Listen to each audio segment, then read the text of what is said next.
नमस्कार सभी को। गैलेक्सी जनरल स्टडी में आपका बहुत बहुत स्वागत है। इस वीडियो में जनरल स्टडी से संबंधित पॉलिटिकल साइंस के सभी वन लाइनर क्वेश्चन होंगे, जो कि बहुत ही इम्पोर्टेंट सिलेक्टेड क्वेश्चन हैं, जिसको परीक्षाओं में बार बार पूछा जाता है और आगे भी परीक्षाओं में बार बार आते रहेंगे। बस इन्हीं को एक दो बार आपको देखना है और शायद ही पॉलिटी से आने वाले कोई भी क्वेश्चन आपके छूटेंगे नहीं अगली कॉम्पिटिटिव एग्जाम्स में। तो बहुत ही डीपली क्वेश्चन है ये, आपको ध्यान से देखना है, बस बने रहना है वीडियो में अंत तक। आपको निश्चित रूप से सफलता मिलेगी अपनी आपकी परीक्षाओं में, परीक्षा कॉम्पिटिटिव एग्जाम्स में। चलिए स्टार्ट करते हैं इसी के साथ। पहला क्वेश्चन है, भारत में संविधान सभा का गठन कैबिनेट मिशन योजना के प्रस्तावों के अनुसार किया गया। संविधान सभा जो बनी थी, जो संविधान बनाने के लिए, उसका जो प्रस्ताव था वो किस आधार पर? कैबिनेट मिशन योजना जो पार्लियामेंट ऑफ इंग्लैंड के द्वारा पारित किया गया था प्रस्ताव, उसके आधार पर संविधान सभा का गठन किया गया था। दूसरा क्वेश्चन है, संविधान सभा के गठन के लिए नवंबर 1946 में चुनाव हुआ। नवंबर 1946 में इसके लिए चुनाव हुआ था।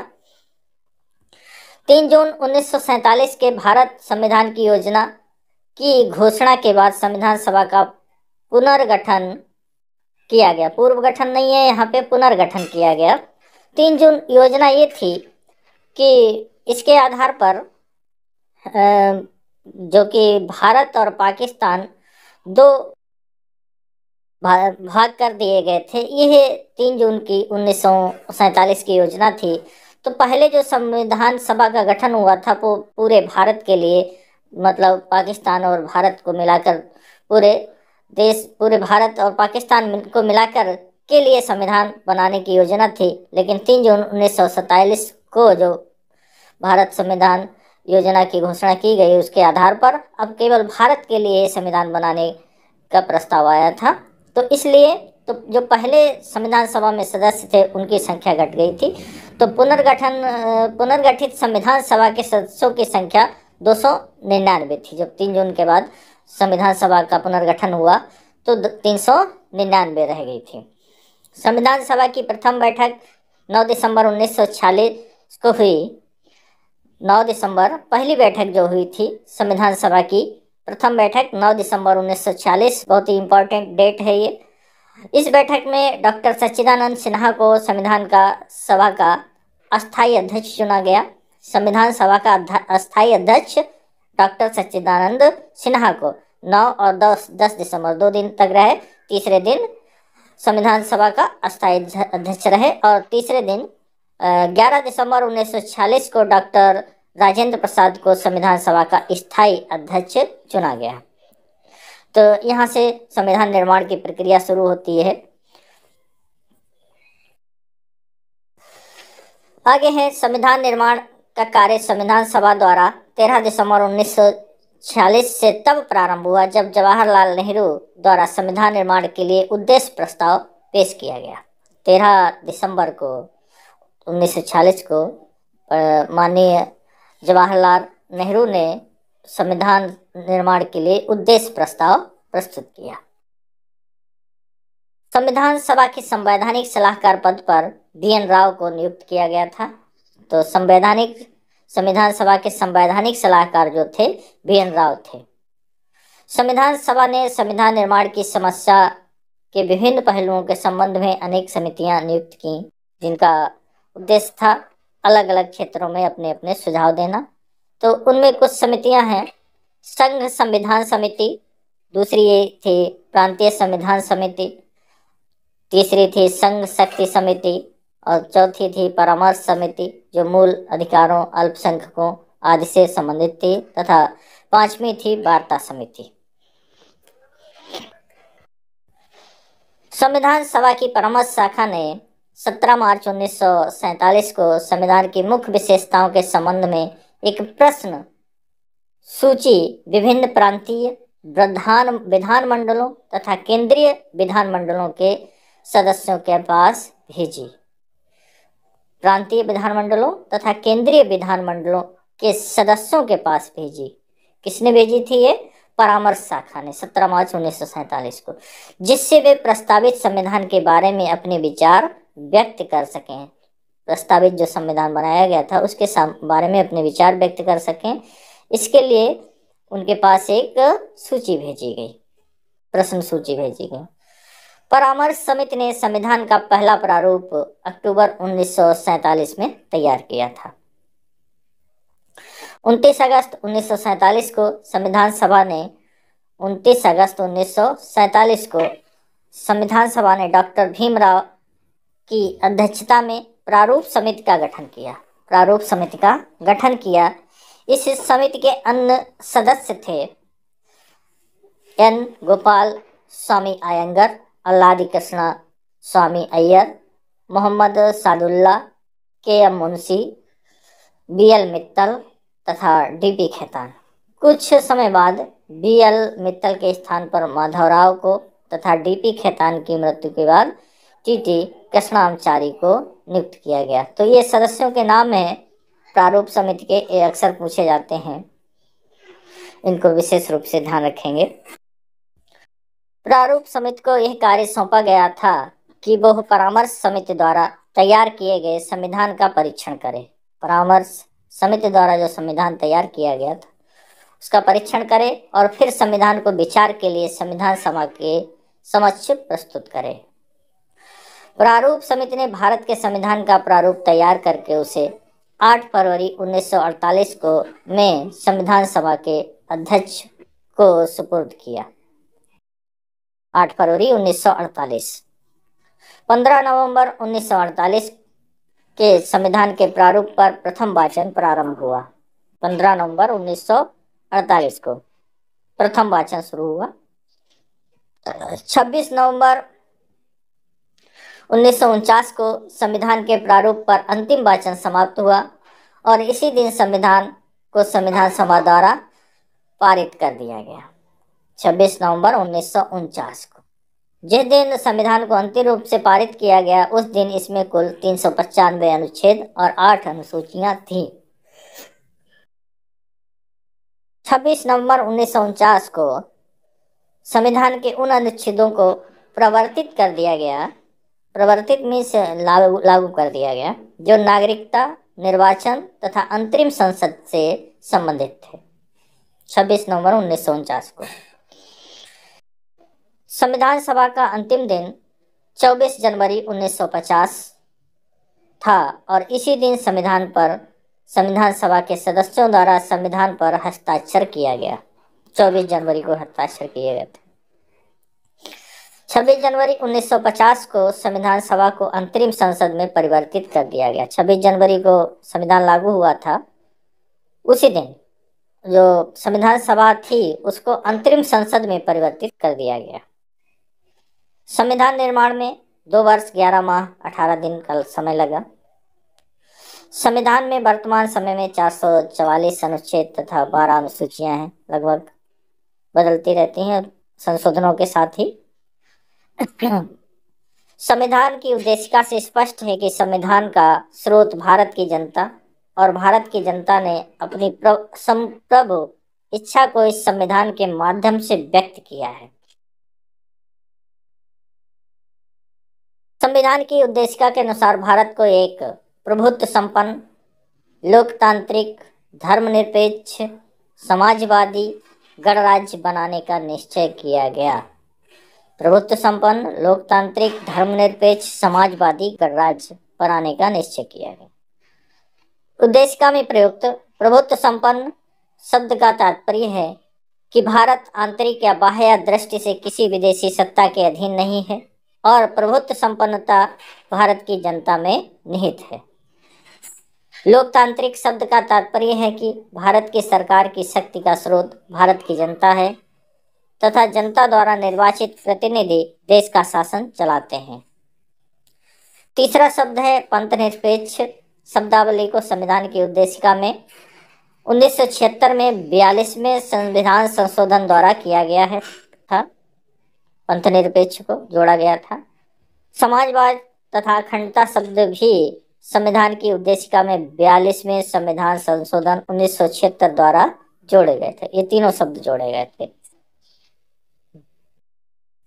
उद्देशिका में प्रयुक्त गणतंत्र शब्द का तात्पर्य है कि भारत का राज्याध्यक्ष वंशानुगत नहीं होगा। गणतंत्र का मतलब गण का राज, जनता का राज होगा। संविधान का उद्देश्य लोगों को सामाजिक, आर्थिक तथा राजनीतिक न्याय, विचार, मत, विश्वास तथा धर्म की स्वतंत्रता, पद एवं अवसर की समानता, व्यक्ति की गरिमा तथा राष्ट्र की एकता के लिए बंधुत्व को प्रदान करना है। उच्चतम न्यायालय के निर्णय के अनुसार संविधान की उद्देशिका संविधान का भाग है। उच्चतम न्यायालय के निर्णय के अनुसार संविधान की उद्देशिका संविधान का भाग है और इसमें संशोधन किया जा सकता है। भारतीय संविधान में संघात्मक तथा एकात्मक दोनों संविधान के तत्व हैं और यह सामान्यतया संघात्मक संविधान के रूप में कार्य करता है और विशेष परिस्थिति में एकात्मक संविधान के रूप में कार्य करता है। प्रोफेसर हेयर के अनुसार भारत का संविधान अर्ध संघीय संविधान है। आइवर जेनिंग्स के अनुसार भारत के संविधान में केंद्रीकरण की सशक्त प्रवृत्ति है।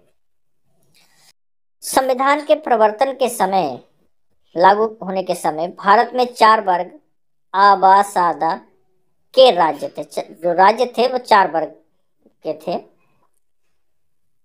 सभी राज्यों को 4 वर्गों में बांटा गया था।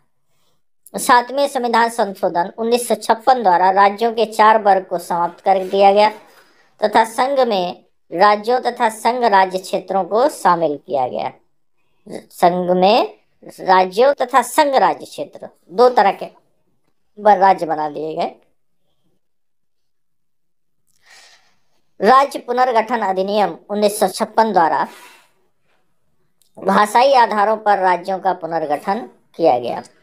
पहली बार 1956 में भाषाई आधारों पर राज्य का पुनर्गठन किया गया। वर्तमान समय में भारत में 28 राज्य तथा 8 संघ राज्य क्षेत्र हैं, जिनका उल्लेख संविधान की प्रथम अनुसूची में किया गया है। 28 राज्य हैं, 8 संघ राज्य क्षेत्र हैं। वर्ष 2014 में गठित भारत का 29वां राज्य तेलंगाना था। वर्ष 2000 में गठित 3 नए राज्य हैं, छत्तीसगढ़, उत्तरांचल और झारखंड। अभी आपने पीछे देखा तेलंगाना 29वां राज्य था, जो कि वर्तमान में 28 ही राज्य हैं।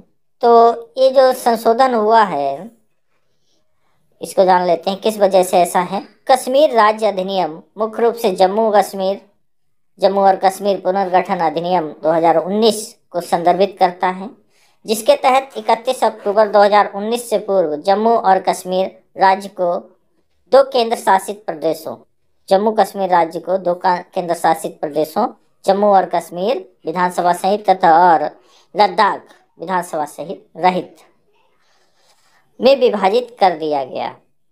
2 केंद्र शासित प्रदेश बना दिए गए, जम्मू और कश्मीर और लद्दाख। और इसी के साथ अनुच्छेद 370 बात 35A को निरस्त कर दिया गया, जिससे भारत के संविधान के सभी प्रावधान जम्मू कश्मीर पर लागू हो गए। धारा 370 हटा दी गई। नए राज्यों को गठित करने या विद्यमान राज्यों के नामों, सीमा परिवर्तन आदि का अधिकार संसद में निहित है। तो जो 28 राज्य, एक जो राज्य था जम्मू कश्मीर, वो कम हो गया, तो इस समय 28 ही राज्य हैं, ध्यान रखना है विशेष रूप से। नए राज्यों को गठित करने या विद्यमान राज्यों के नामों, सीमा परिवर्तन आदि कार्यवाही राष्ट्रपति द्वारा प्रारंभ की जाती है और राष्ट्रपति ऐसा करने के पूर्व संबंधित राज्य के विधानमंडल का अनुमोदन प्राप्त करने का प्रयास करता है। राज्य विधानमंडल का अनुमोदन प्राप्त करने या न प्राप्त करने दोनों की स्थिति में कार्यवाही प्रारंभ कर सकता है। भारतीय संविधान में नागरिकता शब्द को परिभाषित नहीं किया गया है और नागरिकता के संबंध में अनुच्छेद 5 से 11 तक में प्रावधान किया गया है। भारतीय संविधान के अनुच्छेद 11 में किए गए प्रावधानों के अनुसरण में संसद ने भारतीय नागरिकता अधिनियम 1955 पारित किया। यदि कोई व्यक्ति अपनी इच्छा से विदेशी राज्य की नागरिकता अर्जित कर लेता है तो उसकी भारतीय नागरिकता स्वतः समाप्त हो जाएगी। भारत में जन्म से, वंशक्रम द्वारा, पंजीकरण द्वारा, देशीकरण द्वारा तथा अर्जित भूभाग के सम्मेलन, अगर कोई अर्जित भूभाग भारत अपने में समाहित कर लेता है, द्वारा नागरिकता प्राप्त की जाती है तो वहाँ के निवासी भारत के नागरिक हो जाएंगे। भारत में परित्याग द्वारा, दूसरे देश की नागरिकता प्राप्त करने के द्वारा तथा केंद्रीय सरकार द्वारा नागरिकता से वंचित किए जाने पर किसी व्यक्ति की भारतीय नागरिकता समाप्त हो जाती है। संविधान के भाग 3 में अनुच्छेद 12 से 35 में उन अधिकारों तथा संरक्षणों का वर्णन किया गया है जो व्यक्तियों के लिए मूलभूत हैं, फंडामेंटल राइट्स जिसे बोलते हैं। संविधान के अनुसार कुछ पद केवल भारतीय नागरिकों के लिए आरक्षित हैं, जैसे राष्ट्रपति का पद, उपराष्ट्रपति का पद, उच्चतम न्यायालय तथा उच्च न्यायालयों के न्यायाधीशों के पद, महान्यायवादी के पद, राज्यपाल का पद तथा महाधिवक्ता का पद। संविधान, अगला है 51 नंबर। संविधान के प्रवर्तन के समय संविधान द्वारा 7 प्रकार के मूल अधिकार प्रत्याभूत किए गए थे, जिनमें लेकिन 44वें संविधान संशोधन द्वारा संपत्ति के मूल अधिकार को समाप्त कर दिया गया और संपत्ति के अधिकार को कानूनी अधिकार बना दिया गया। संविधान द्वारा प्रदत्त मूलाधिकार हैं: समता का अधिकार 14 से 18, स्वतंत्रता का अधिकार 19 से 22, शोषण के विरुद्ध अधिकार 23 से 24, धार्मिक स्वतंत्रता का अधिकार 25 से 28, संस्कृति तथा शिक्षा संबंधी अधिकार 29-30 और संवैधानिक उपचारों का अधिकार अनुच्छेद 32।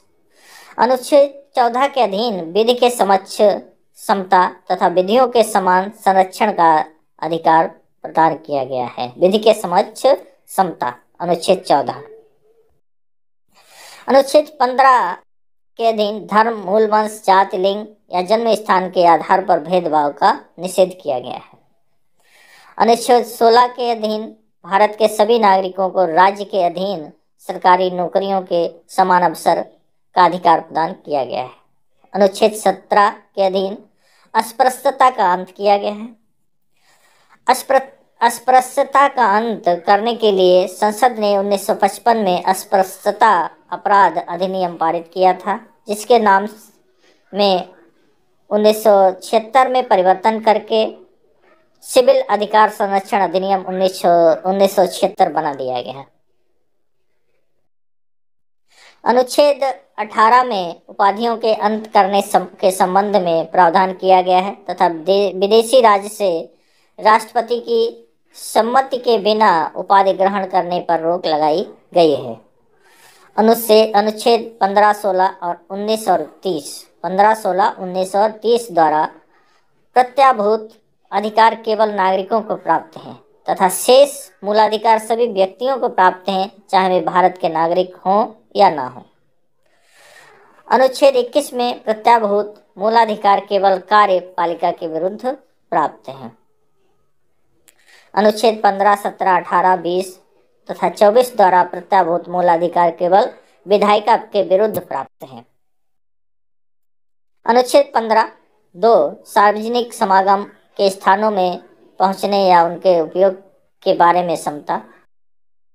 अनुच्छेद 17 अस्पृश्यता का प्रतिषेध। अनुच्छेद 18 विदेशी उपाधि स्वीकार करने का प्रतिषेध।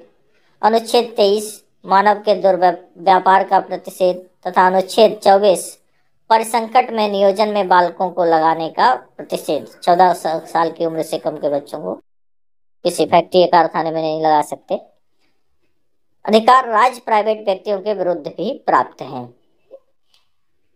अनुच्छेद 19 द्वारा भारतीय नागरिकों को 6 प्रकार की स्वतंत्रताएं प्रदान की गई हैं, जो इस प्रकार हैं। ये स्वतंत्रताएं अक्सर पूछी जाती हैं परीक्षा में। कौन सी 6 स्वतंत्रताएं हैं? वाक एवं अभिव्यक्ति की स्वतंत्रता, शांतिपूर्ण एवं निरायुध सम्मेलन की स्वतंत्रता, संगम या संघ बनाने की स्वतंत्रता, भारत के राज्य क्षेत्र सर्वत्र आबाद संचरण की स्वतंत्रता, भारत के किसी राज्य क्षेत्र के किसी भाग में निवास करने और बस जाने की स्वतंत्रता, कोई वृत्ति, उपजीविका, व्यापार या कारोबार करने की स्वतंत्रता। ये 6 स्वतंत्रताएं अनुच्छेद 19 के अंतर्गत प्रदान की गई हैं। वाक एवं अभिव्यक्ति की स्वतंत्रता के अंतर्गत प्रेस की स्वतंत्रता है। अनुच्छेद 20 अपराध की दोष सिद्धि के विषय में संरक्षण प्रदान करता है, अर्थात दोष सिद्धि के विरोध विषय में संरक्षण। किसी व्यक्ति को उस समय तक अपराधी नहीं ठहराया जा सकता जब तक उसने अपराध के समय लागू किसी कानून का उल्लंघन न किया हो। दूसरा, एक अपराध के लिए व्यक्ति को एक से अधिक बार दंड न दिया जा सकता है। तीसरा, किसी अपराध में अभियुक्त व्यक्ति को अपने विरुद्ध गवाही देने के लिए बाध्य नहीं किया जा सकता। यह है दोष सिद्धि के विरुद्ध संरक्षण का प्रदान करना अनुच्छेद 20 के अंतर्गत। अनुच्छेद 21 में प्राण एवं दैहिक स्वतंत्रता के संरक्षण का प्रावधान किया गया है। इस अनुच्छेद के अनुसार किसी व्यक्ति को उसके प्राण या दैहिक स्वतंत्रता से विधि द्वारा स्थापित प्रक्रिया के सिवाय वंचित नहीं किया जा सकता। अनुच्छेद 22 में व्यक्तियों को मनमानी गिरफ्तारी या निरोध से संरक्षण प्रदान किया गया है। अनुच्छेद 23 द्वारा बेगार तथा बलात् श्रम का प्रतिषेध किया गया है। कोई बेगार या बलात् श्रम बिना पैसा दिए श्रम नहीं करवा सकता। अनुच्छेद 24 द्वारा बाल श्रम का निषेध किया गया है। अनुच्छेद 25 द्वारा अंतःकरण की स्वतंत्रता प्रदान की गई है। अनुच्छेद 26 द्वारा धार्मिक मामलों के प्रबंध की स्वतंत्रता दी गई है। अनुच्छेद 27 द्वारा धार्मिक व्यय के लिए निश्चित धन पर कर की अदायगी से छूट प्रदान की गई है। अनुच्छेद 28 द्वारा राजकीय शिक्षण संस्थानों में धार्मिक शिक्षा को प्रतिषिद्ध किया गया है। अनुच्छेद 28। अनुच्छेद 29 द्वारा सभी नागरिकों को संस्कृति तथा शिक्षा संबंधी स्वतंत्रता का अधिकार प्रदान किया गया है। अनुच्छेद 30 द्वारा धर्म या भाषा पर आधारित अल्पसंख्यक वर्गों को अपनी रुचि के अनुसार शैक्षणिक संस्थाओं की स्थापना का अधिकार प्रदान किया गया है। अनुच्छेद 32 में व्यक्तियों के मूलाधिकारों के प्रवर्तन के लिए संवैधानिक उपचारों का प्रावधान किया गया है। व्यक्ति के मूलाधिकारों की रक्षा के लिए उच्चतम या उच्च न्यायालय द्वारा 5 प्रकार के रिट जारी किए जा सकते हैं, जो इस प्रकार हैं। ये रिट बहुत बार पूछी गई और ये क्वेश्चन एक जिसे भीमराव अम्बेडकर ने संविधान की आत्मा कहा था, वो अनुच्छेद 32 है ये, और उसके अंतर्गत ये 5 रिट हैं, ये बहुत बार पूछी गई हैं। बंदी प्रत्यक्षीकरण, हिंदी में बंदी प्रत्यक्षीकरण, उत्प्रेषण, प्रतिषेध, परमादेश तथा अधिकार परीक्षा। बंदी प्रत्यक्षीकरण इसको इंग्लिश में कहते हैं हैबियस कॉर्पस, उत्प्रेषण सर्टेरियो, प्रतिषेध प्रोहिबिशन, परमादेश मंदामस तथा अधिकार परीक्षा को वारंटो। ये 5 प्रकार की जो रिट हैं वो उच्च न्यायालय द्वारा, सर्वोच्च न्यायालय द्वारा जारी की जाती हैं। इनके बारे में डिटेल में एक वीडियो में पहले ही बता चुके हैं, आप देख लेंगे उसको। संविधान के भाग 4 तथा अनुच्छेद 36 से 51 में राज्य की नीति के निर्देशक तत्वों, जिसको इंग्लिश में DPSP directive principles of state policy का वर्णन किया गया है। तो नीति निर्देशक तत्व 36 से 51 तक आते हैं। राज्य की नीति के निर्देशक तत्व न्यायालय में प्रवर्तनीय नहीं है, लेकिन ये देश के शासन के लिए मूलभूत हैं। राज्य की नीति के निर्देशक तत्वों के माध्यम से देश में स्थायी व्यवस्था लागू करने तथा कल्याणकारी राज्य की स्थापना करने का लक्ष्य रखा गया है। तो ये ऐसे ऐसे नियम हैं, निर्देश के रूप में हैं, ये कोई कानून नहीं है, उनको मानने के लिए कोई बाध्य नहीं है राज्य, ना तो उच्च न्यायालय। इसके बाद है राज्य की नीति के निर्देशक तत्वों द्वारा राज्य को निर्देश दिया गया है कि वो सामाजिक या आर्थिक न्याय को सुनिश्चित करें, सामाजिक सुरक्षा की व्यवस्था करे, समाज कल्याण को सुनिश्चित करे, ग्राम पंचायतों का गठन करे, नागरिकों के लिए समान सिविल संहिता बनाए, पर्यावरण का संरक्षण तथा वन तथा जीवों की रक्षा करे, राष्ट्रीय महत्व के स्मारकों, स्थानों और वस्तुओं का संरक्षण करे, न्यायपालिका से कार्यपालिका का पृथक्करण करे, अंतर्राष्ट्रीय शांति और सुरक्षा को अभिवृद्धि करे। ये हैं नीति निर्देशक तत्वों के बारे में। मूल संविधान में नागरिकों के लिए मूल कर्तव्यों का उल्लेख नहीं किया गया था। मूल कर्तव्यों को 42वां संविधान संशोधन 1976 के द्वारा जोड़ा गया। मूल कर्तव्य संविधान के भाग 4 का के अनुच्छेद 51 का में जोड़े गए हैं। 86वां संविधान संशोधन अधिनियम 2002 के द्वारा संविधान में 11 मूल कर्तव्य जोड़े गए हैं, जिसके अनुसार माता पिता या संरक्षक है, 6 से 14 वर्ष के मध्य आयु के बच्चे अपने बच्चों को शिक्षा के अवसर प्रदान करने के लिए प्रयास करेगा। अगले जो आर्टिकल हैं जो कि 52 से 62 तक हैं, उसमें ये जो 52 से 62 आर्टिकल हैं ये राष्ट्रपति से संबंधित हैं। भारत का राष्ट्रपति उससे संबंधित हैं ये 52 से 62 तक के आर्टिकल अनुच्छेद। भारतीय संघ की कार्यपालिका का प्रधान राष्ट्रपति है और उसमें संघ की कार्यपालिका शक्ति निहित है, जिसका प्रयोग वो मंत्रिमंडल की सहायता से करता है। राष्ट्रपति के पद की योग्यताएं हैं, वो भारत का नागरिक हो, 35 वर्ष की आयु पूरी कर चुका हो, वो लोकसभा का सदस्य निर्वाचित होने की योग्यता रखता हो, लोकसभा का सदस्य, तथा या राज्य सरकारों के अधीन किसी लाभ के पद पर ना हो। ये राष्ट्रपति की योग्यता की शर्तें हैं। राष्ट्रपति का निर्वाचन एक निर्वाचक मंडल द्वारा किया जाता है, जिसमें संसद पार्लियामेंट तथा राज्य विधान सभाओं के निर्वाचित सदस्य शामिल होते हैं। संसद के सदस्य और राज्य विधान सभाओं के निर्वाचित सदस्य शामिल होते हैं, जो MP और MLA।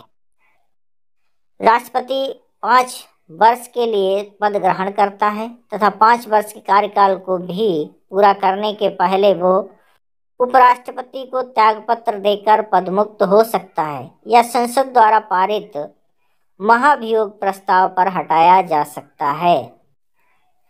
जो व्यक्ति राष्ट्रपति के पद के निर्वाचन में उम्मीदवार होता है, उसे नामांकन पत्र के साथ 15,000 रुपये की जमानत राशि जमा करनी होती है। कोई व्यक्ति एक से अधिक बार उपराष्ट्रपति का पद धारण कर सकता है। राष्ट्रपति को प्रतिमाह 1.5 लाख रुपए वेतन तथा अन्य भत्ते दिए जाते हैं और अवकाश ग्रहण करने के बाद उसे 9 लाख रुपए वार्षिक पेंशन दिया जाता है। ये जो आंकड़े हैं थोड़ा सा पुराने हैं, तो ये जो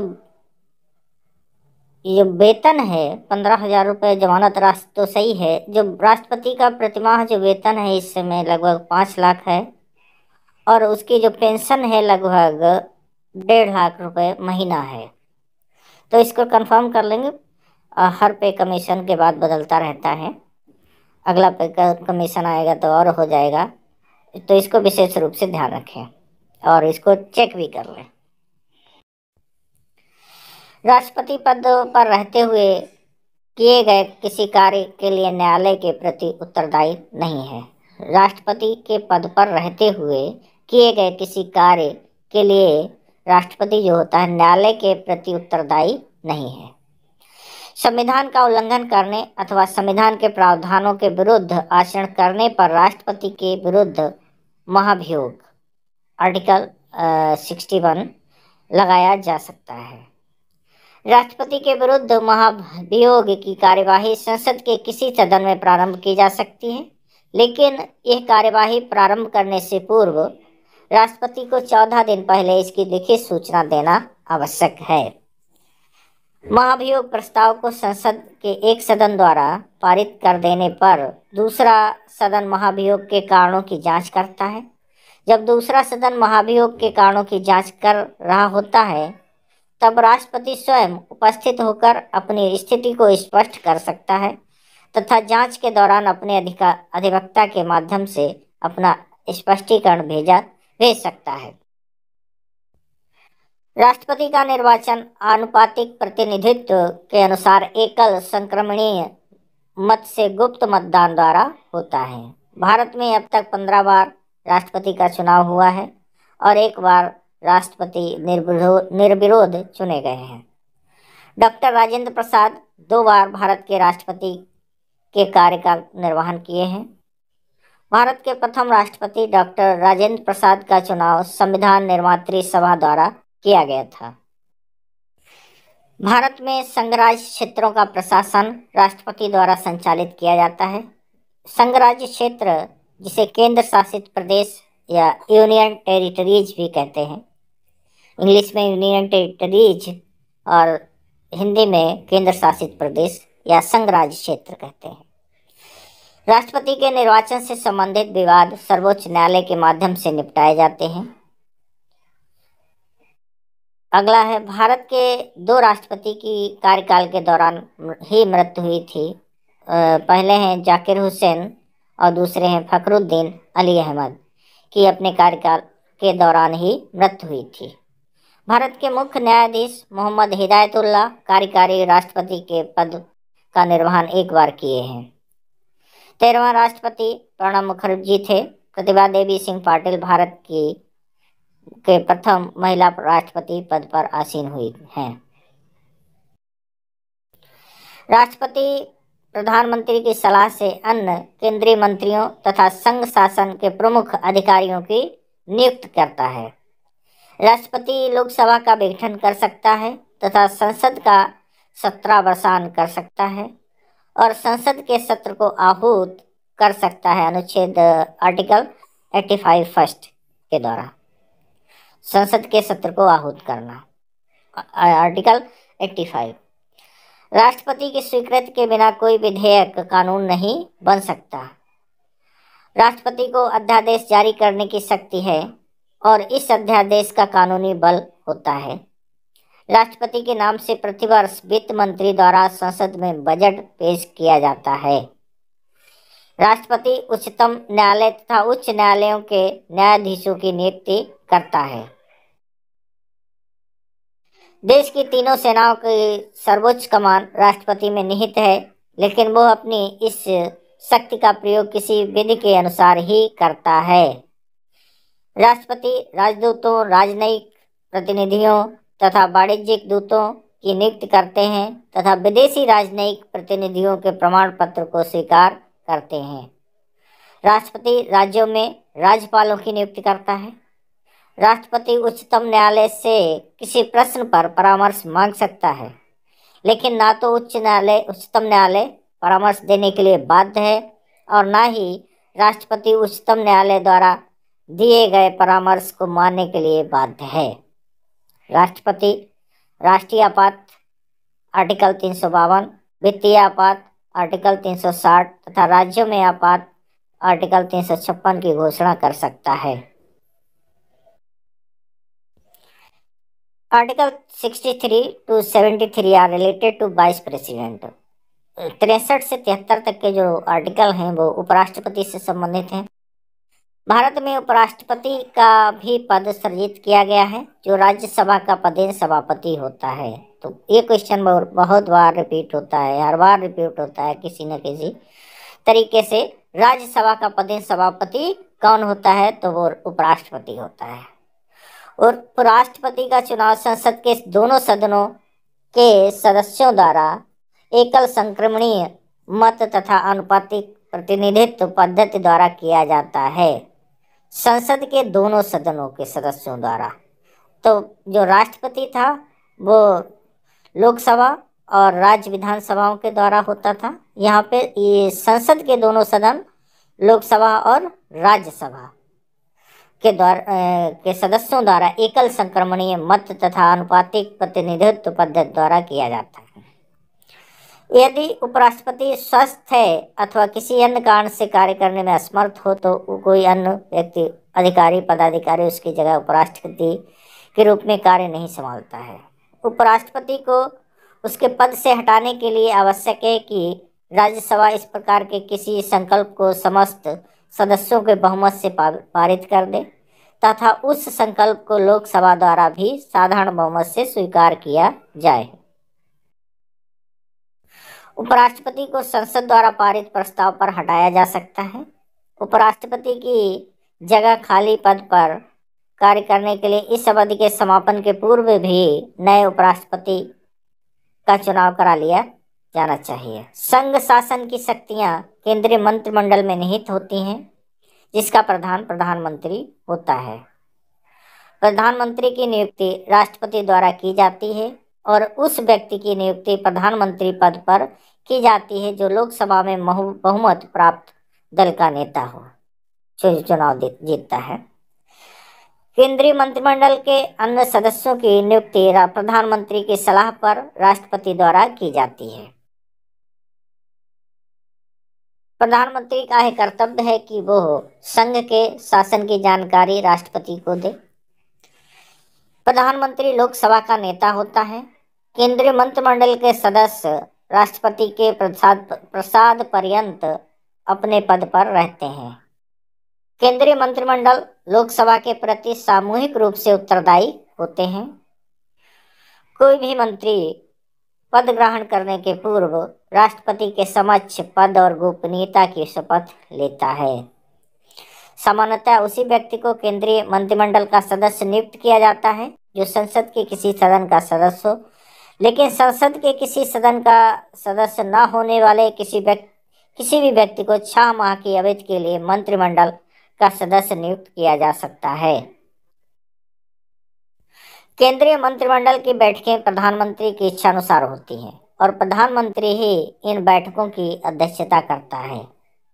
केंद्रीय मंत्रिमंडल को लोकसभा में अविश्वास प्रस्ताव पारित करके हटाया जा सकता है। संसद के 3 अंग होते हैं: राष्ट्रपति, लोकसभा तथा राज्यसभा। भारत में संसदीय ढांचे की शासन पद्धति को अपनाया गया है जो बहुत कुछ ब्रिटिश शासन पद्धति पर आधारित है। राज्यसभा की सदस्य संख्या अधिकतम 250 हो सकती है, लेकिन वर्तमान में इसकी संख्या 245 है। कला, साहित्य, विज्ञान, समाज सेवा या सहकारिता के क्षेत्र में विशेष ज्ञान तथा अनुभव रखने वाले 12 व्यक्तियों को राष्ट्रपति द्वारा राज्यसभा के सदस्य के रूप में नामजद किया जाता है।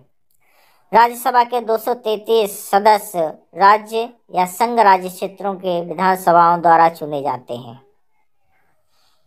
राज्यसभा का गठन सर्वप्रथम 3 अप्रैल 1952 को हुआ था। राज्यसभा का गठन सर्वप्रथम 3 अप्रैल 1952 को हुआ था और उसकी पहली बैठक 13 मई 1952 को हुई।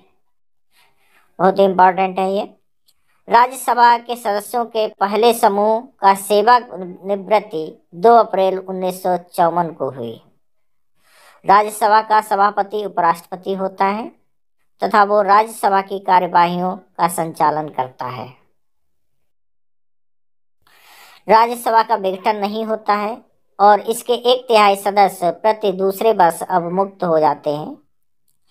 लोकसभा के सदस्यों की कुल संख्या संविधान द्वारा 550 निश्चित की गई है, जिसमें से 530 सदस्य राज्यों के निर्वाचन क्षेत्रों से तथा 20 का चुनाव संघ राज्य क्षेत्रों के प्रत्येक मतदाताओं द्वारा किया जाता है।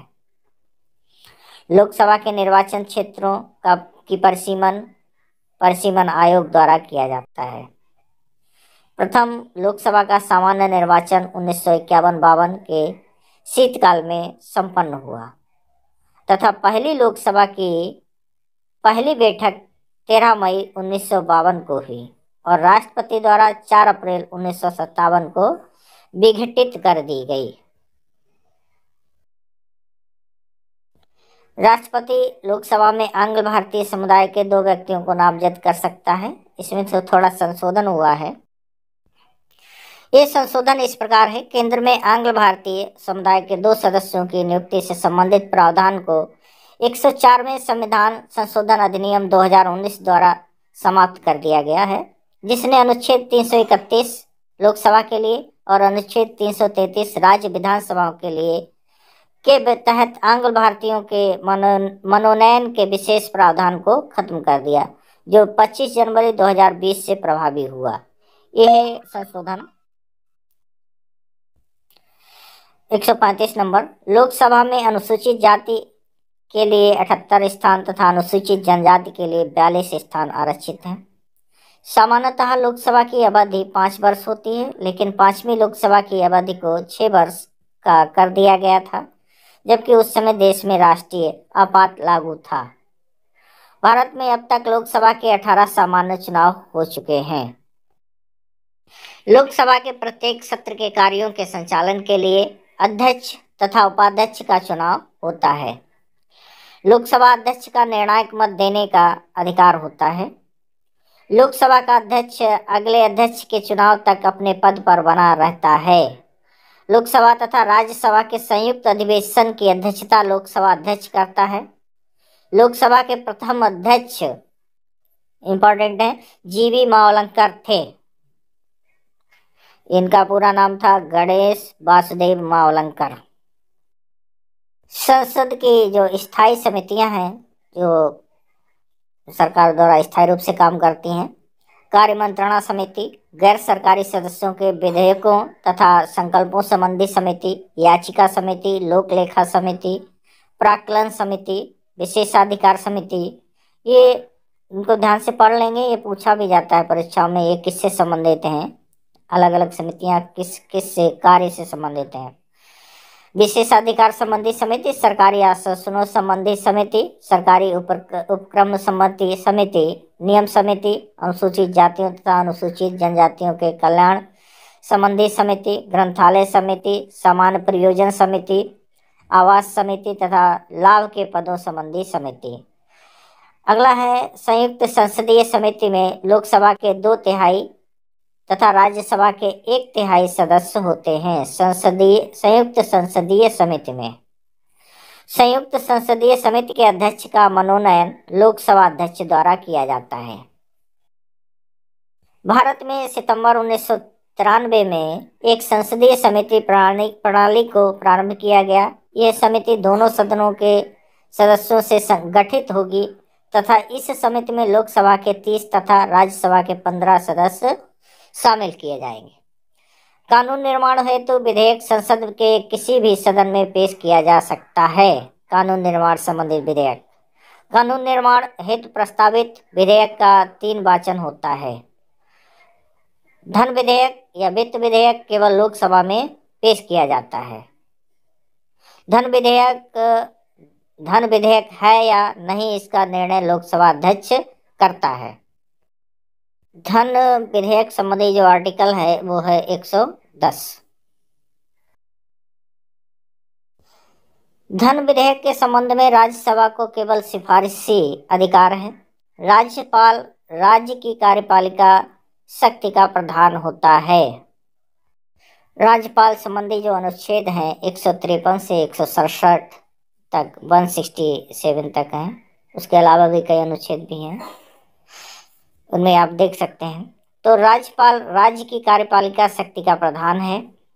राज्य की कार्यपालिका शक्ति राज्यपाल में निहित होती है और राज्य की सभी कार्यवाहियां जो है राज्यपाल के नाम से की जाती हैं।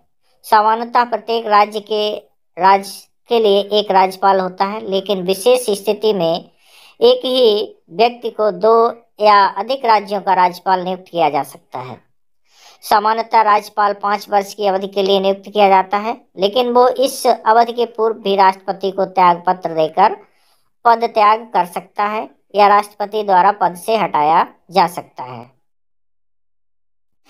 वर्तमान में राज्यपाल का वेतन 3.5 लाख रुपए प्रति माह है। 1,10,000 जो था 2018 से पहले था, इस समय 3.5 लाख है प्रति माह। राज्यपाल अपना पद ग्रहण करने के पूर्व राज्य के उच्च न्यायालय के मुख्य न्यायाधीश के समक्ष पद और गोपनीयता की शपथ लेता है। राज्यपाल राज्य के मुख्यमंत्री की नियुक्ति करता है और मुख्यमंत्री के परामर्श से मंत्रिपरिषद के अन्य सदस्यों की नियुक्ति करता है। राज्यपाल राज्य के विधानसभा का विघटन कर सकता है तथा विधानमंडल के सदन के सत्र को आहूत कर सकता है या सत्र का अवसान कर सकता है। राज्यपाल सामान्य निर्वाचन के बाद विधानमंडल की पहली बैठक में एक या दोनों सदनों को संबोधित कर सकता है। राज्यपाल विधानमंडल के विश्रांति काल में अध्यादेश जारी कर सकता है और ऐसे अध्यादेश का 6 माह तक कानूनी प्रभाव रहता है। राज्यपाल राज्य विधान परिषद में कुछ ऐसे व्यक्तियों को नामजद कर सकता है जिन्हें साहित्य, कला, विज्ञान, सहकारिता, आंदोलन तथा समाज सेवा के क्षेत्र में विशेष तथा व्यवहारिक ज्ञान हो। राज्यपाल विधानसभा में आंग्ल भारतीय समुदाय को विधानसभा में उचित प्रतिनिधित्व न प्राप्त होने की स्थिति में विधानसभा में इस समुदाय के एक व्यक्ति को नामजद कर सकता है। हालांकि ये जो प्रावधान है हटा दिया गया है 2019 के अनुसार 104वें संशोधन द्वारा इसको समाप्त कर दिया गया है। जिन विषयों पर राज्य की कार्यपालिका शक्ति का विस्तार होता है उन विषयों संबंधी किसी विधि के विरुद्ध अपराध करने वाले व्यक्तियों के दंड को राज्यपाल कम कर सकता है, स्थगित कर सकता है, बदल सकता है तथा क्षमा भी कर सकता है। राज्यपाल राज्य में राष्ट्रपति शासन लागू करने की सिफारिश कर सकता है तब उस समय तक जब तक कि राज्य का शासन संविधान के प्रावधानों के अनुसार नहीं चलाया जा सकता है। राज्यपाल राज्य विधानमंडल द्वारा पारित किए गए किसी विधेयक को राष्ट्रपति की सहमति के लिए आरक्षित कर सकता है। राज्य मंत्रिपरिषद सामूहिक रूप से राज्य विधानसभा के प्रति उत्तरदायी है। राज्य के मुख्यमंत्री का कर्तव्य है कि राज्य के प्रशासन से संबंधित मंत्रिपरिषद के निर्णयों की सूचना राज्यपाल को दे। राज्यपाल कुछ परिस्थितियों में मंत्रिपरिषद की सलाह के बिना भी कार्य कर सकता है, जैसे राज्य में संवैधानिक तंत्र के विफल होने पर। राष्ट्रपति के विपरीत राज्यपाल पर महाभियोग नहीं लगाया जा सकता। वो राष्ट्रपति के प्रसाद पर्यंत अपना पद ग्रहण करता है। राज्य विधान मंत्रिपरिषद अपने पद पर उसी समय तक रह सकती है जब तक कि उसे विधानसभा के बहुमत का विश्वास हो। राज्य विधानमंडल में राज्यपाल और 1 या 2 सदन होते हैं। 1 या 2 सदन हो सकते हैं। राज्य के निम्न सदन को विधानसभा कहा जाता है। राज्य में विधानसभा अनिवार्य रूप से पाया जाता है। राज्य की विधानसभा में कुल कितने सदस्य होंगे यह उस राज्य की जनसंख्या पर निर्भर है। संविधान के अनुच्छेद 170 के अनुसार राज्य की विधानसभा की अधिकतम संख्या 500 तथा न्यूनतम संख्या 60 होगी। राज्य की विधानसभा की सदस्य संख्या का निर्धारण तथा प्रत्येक राज्य का विभिन्न निर्वाचन क्षेत्रों में विभाजन का कार्य केंद्रीय परिसीमन आयोग अधिकारी तथा केंद्रीय सरकार द्वारा विहित प्रणाली द्वारा किया जाता है। विधानसभा की अवधि 5 वर्ष है और इस अवधि की समाप्ति पर उसका विघटन हो जाता है तथा आपात स्थिति में इस अवधि को 1 वर्ष तक बढ़ाया जा सकता है। संविधान के अनुसार विधानसभा की गणपूर्ति संख्या कुल सदस्यों का 1/10 है, परंतु न्यूनतम गणपूर्ति 10 सदस्य निर्धारित की गई है। राज्य विधानमंडल राज्य सूची तथा समवर्ती सूची के विषयों पर कानून का निर्माण कर सकती है। सामान्य विधेयक राज्य विधानमंडल के किसी भी सदन में पेश किया जा सकता है, जबकि धन विधेयक केवल विधानसभा में ही पेश किया जा सकता है। राष्ट्रपति प्रत्येक संघ राज्य क्षेत्र का प्रशासन अपने द्वारा नियुक्त किए प्रशासक के माध्यम से संचालित करता है। विभिन्न संघ राज्य क्षेत्रों में नियुक्त किए जाने वाले प्रशासकों का भिन्न भिन्न नाम, जैसे मुख्य आयुक्त चंडीगढ़, उपराज्यपाल दिल्ली, जम्मू कश्मीर, लद्दाख, पुडुचेरी, अंडमान और निकोबार द्वीप समूह, और प्रशासक द्वारा दादरा और नगर हवेली, दमन द्वीप तथा लक्षद्वीप। केवल 2 संघ राज्य क्षेत्रों में विधानसभाएं हैं। ये संघ राज्य क्षेत्र हैं दिल्ली और पुडुचेरी। अनुसूचित और जनजाति क्षेत्रों के प्रशासन के संबंध में प्रावधान 5वीं तथा 6ठी अनुसूची में किया गया है। भारत संघ और राज्य दोनों के लिए न्याय की एक प्रणाली है, एकल प्रणाली है, एक प्रणाली या एकल प्रणाली है जो संघ और राज्य की विधियों का प्रशासन करती है। उच्चतम न्यायालय की स्थापना, गठन, अधिकारिता और शक्तियों का विनियमन करने के लिए विधि बनाने की शक्ति संसद को है। उच्चतम न्यायालय का गठन एक मुख्य न्यायाधीश और 30 अन्य न्यायाधीश अर्थात कुल 31 न्यायाधीशों से होता है। फरवरी 2008 में केंद्रीय मंत्रिमंडल द्वारा लिए गए निर्णय के अनुसार न्यायाधीशों की संख्या 26 से बढ़ाकर 31 मुख्य न्यायाधीश सहित किया गया है। उच्चतम न्यायालय के न्यायाधीशों की नियुक्ति राष्ट्रपति के द्वारा की जाती है। उच्चतम न्यायालय के न्यायाधीश के रूप में नियुक्त के लिए कोई न्यूनतम आयु या नियत पदावधि विहित नहीं की गई है। उच्चतम न्यायालय एवं उच्च न्यायालयों में न्यायाधीशों की नियुक्ति के लिए एक कॉलेजियम व्यवस्था के स्थान पर राष्ट्रीय न्यायिक नियुक्ति आयोग NJAC का गठन करने संबंधी विधेयक को अगस्त 2014 में संसद द्वारा पारित किया गया। उच्चतम न्यायालय का न्यायाधीश 65 वर्ष की आयु पूरी करने तक अपने पद पर रहता है। यदि वो त्याग पत्र नहीं दे देता या संसद द्वारा पारित समावेदन पर राष्ट्रपति द्वारा नहीं हटा दिया जाता तो उच्चतम न्यायालय के मुख्य न्यायाधीश का वेतन 1 लाख रुपए प्रति माह तथा अन्य न्यायाधीशों का वेतन 90,000 रुपए प्रति माह है। वर्तमान में ये जो वेतन है 2,80,000 उच्चतम न्यायालय के मुख्य न्यायाधीश तथा 2,50,000 जो अन्य न्यायाधीशों का वेतन है। ये पुराना है 2018 से पहले का। वर्तमान में 2,80,000 और 2,50,000। उच्चतम न्यायालय के किसी न्यायाधीश के आचरण के विषय में संसद में कोई चर्चा उस न्यायाधीश को हटाने के समावेदन को राष्ट्रपति के समक्ष प्रस्तुत करने के प्रस्ताव पर ही होगी, अन्यथा नहीं। भारत में उच्च न्यायालयों की संख्या 24 है। दिल्ली ही एक ऐसा संघ राज्य क्षेत्र है जिसका अपना उच्च न्यायालय है। उच्च न्यायालयों के न्यायाधीशों की नियुक्ति राष्ट्रपति द्वारा की जाती है। उच्च न्यायालय का न्यायाधीश 62 वर्ष की आयु तक अपने पद पर रहता है। उच्च न्यायालय का न्यायाधीश अपना त्यागपत्र राष्ट्रपति को देता है।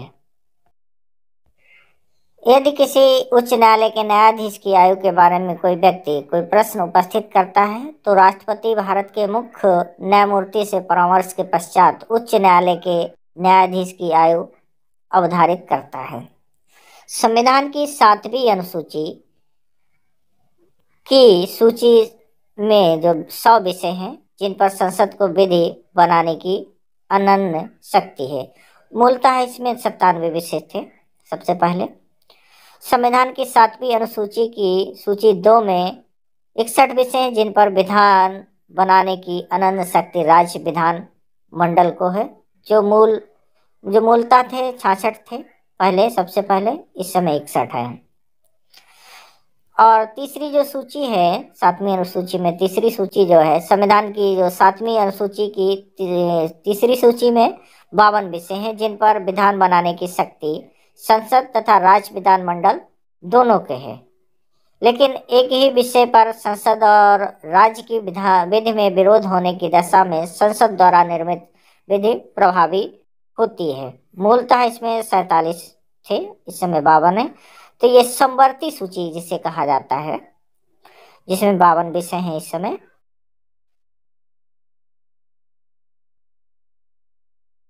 भारतीय संविधान में समवर्ती सूची की अवधारणा ऑस्ट्रेलिया के संविधान से ली गई है।